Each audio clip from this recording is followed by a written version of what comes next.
U.S. Senator Rick Scott is joining us on the phone. And Senator Scott, tell us a little bit about specifically what the federal government is doing to help us in case we need it here. Sure. I was with I talked to the president last week. I was with him on Saturday and Sunday, first at Camp David, then at FEMA. All the federal agencies, I've talked to pretty much every one of them. They're ready. They're providing services. FEMA's here.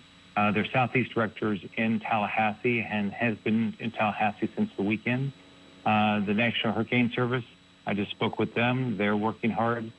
So everybody's showing up, trying to be helpful. I know the locals are doing the same thing. Our heart goes out to the people of the Bahamas. And as their death toll increases, you internalize it. You start thinking about your family, and you wouldn't want to lose anybody.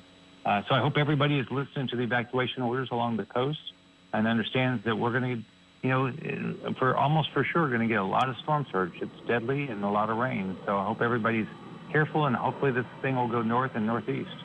Senator Scott, George Estevez here with Channel 9. We're seeing video of the Bahamas in one box, and you're in the other box, a picture of you with your Navy hat on. And I wanted to ask you, we've seen that Navy hat on you during several storms here in Florida the past several years as you were governor. What is the difference now as far as what you can do in the capacity of your office now that you're a U.S. Senator from Florida as you deal with this potential natural disaster that we had off our coast? George, the biggest thing is just make sure that the federal government shows up and does their job. That's probably the biggest thing. But on top of that, what I tell everybody, spending 8 years as governor, you get to know people around the state. So if somebody knows of a problem, call me and I'll see if I can be helpful. I've reached out and talked to emergency management personnel, sheriffs, in all the potentially impacted areas. And, I'm just continuing to talk to people and then trying to connect people if they think something's not being resolved. But then on top of that, I've spent a lot of time now with the federal agencies, both as governor and now as U.S. Senator. I was with most of them with the president on Sunday when we did a briefing over at FEMA. And they're ready. They're providing services, whether it's FEMA, Department of Defense, HHS, NOAA, all these National Guard, Coast Guard, they're all ready. Army Corps. Senator, just one quick question. I know it's still early at this point, but we're getting a lot of calls and texts from people asking about how we'll be able to help the Bahamas. What can you tell people so far? Well, we talked about that Sunday with the president. We've got to find out what their needs are. It's my understanding the Coast Guard has already gone in. As you know, the Coast Guard goes in and saves people's lives a lot. They did it here with Irma. They did a lot, even more with Harvey and Houston area. I know they've already done some things over in the Bahamas.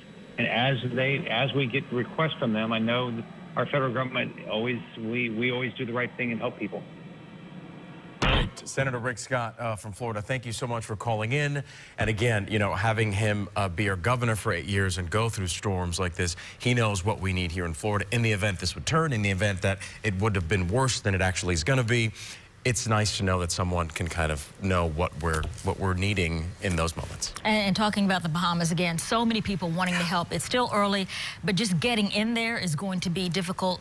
Some reports are saying it may take, more than a week or maybe up to 2 weeks just for people to be able to get in there to assess what we can do, what they need. And hopefully the U.S. government learned their lessons from Maria in Puerto Rico and the challenges that we did face to get there and the response that we did have or not have, depending on who you speak to get there. So hopefully we learned from that, and now we can apply it to our friends in the Bahamas, obviously an island so close emotionally and physically to us here in Florida. So many people want to help.